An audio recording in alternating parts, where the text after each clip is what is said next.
All right. This entire series has just been a long con pretext to get me to this clip because I love saying the word hippopotamus. And we're just basically trying to find a way to shoehorn that thing into some course somewhere. And here we are. Should be in the title. It really should be in the title. Looking back, mistakes were made. We're stuck with the with what we went with. But yeah, next time it's going to be Hippoplatamus Volume 1, 2, so on. Anyway, how does this thing work? This is a super cool move. And again, like most of the things that we try to teach, it not only is something that functions on its own, but it teaches a concept, a core idea of how to move and how movement works and how your opponent's body works and all that good stuff. So if, Dave, you're on bottom checker, dude. Anytime I place, if we scoot that away, anytime I place my arm underneath my partner's and I start to settle in, I get to bring some pressure. Does it feel like heavy-ish? Heavy-ish for sure. Yeah, heavy-ish, I'm there, you know what I mean? Okay, so if I want to sit here like this and curl my elbows in and do nothing, you're going to struggle to get underneath me. But, uh-oh, this is going to get gnarly. If you continue trying to get underneath me, I might be able to do this nonsense forever and be a pain in the ass.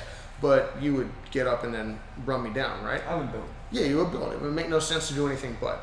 But when I start to expand my body, I become very, very powerful. But my elbows do start to come away from my core, and they can be leveraged, you know, sorry, against me. So how does this thing work? The hippopotamus is super cool. You can play this. I first saw this with Leo Vieira, maybe 2007 ADCC, and then Andre Galbao has done this brilliantly in the past as well. This works a couple different ways. So I'll place my hand on David's hip to start. What he's going to do is check my hand to make sure it doesn't go anywhere, dip his knee all the way over, and turn his frame. He's omoplating me with his hip. Why did you snag my leg? So that you can build back up. Yeah. I was like, not super complicated. I'm like, well, I was on top, right? And he's like, well, what if you knock me over? I'm like, well, I want to get back on top. I'm like, well, why? Well, because I like top position. That's why I was there in the first place. Only in jiu-jitsu do you go, I got swept, I better stay down.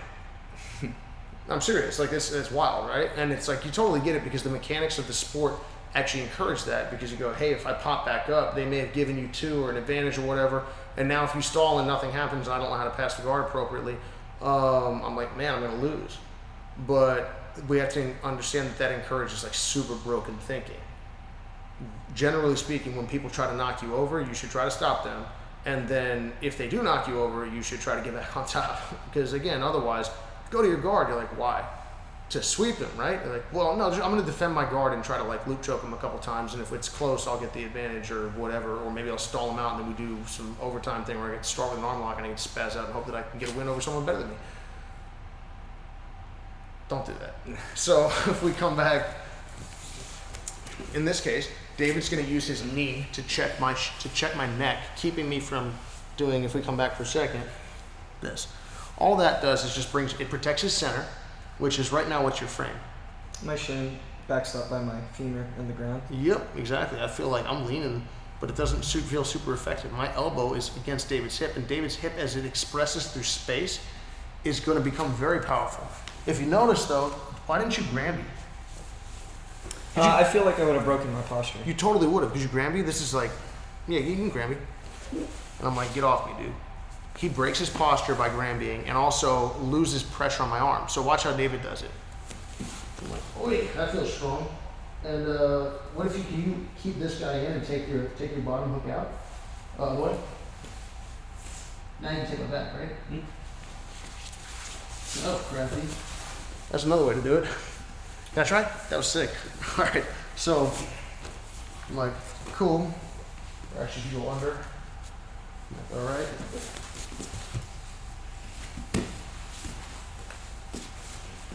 Trying to climb to his back. I'm checking. Dipping my knee.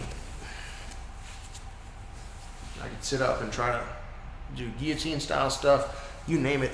Again, I'll keep bringing up one of my favorite phrases that, for us, Zahavi is used in over the course of our friendship and coaching and training relationship is knowledge of position, understanding how my body works, understanding how my opponent's body works, and understanding how the positions fit together.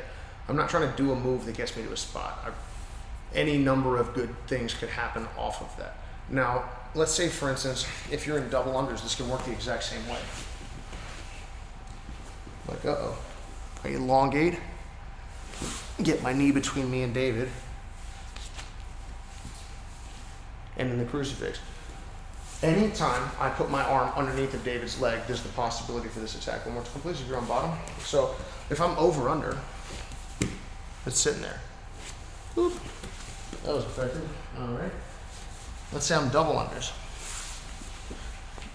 He gets long, gets that knee between us, and now has a significant degree of leverage. Oh man, it's a crucifix scenario.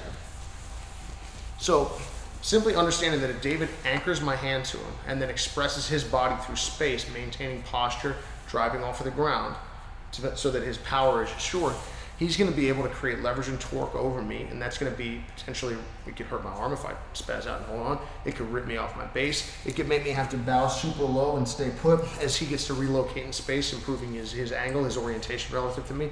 So this is going to be an important attack that you're going to use. And again, just like all sorts of attacks, no-gi, if people pull away, like, cool, man, that gives me the opportunity to start to build, and I can go to the next thing. We want to make sure that we understand that it's about building the chain and the fluency of your motion, not trying to force a specific outcome that seems ultra powerful against a certain level of opponent. But that is, again, I beat a dead horse, as most would do, is that does not function against people who are really, really good.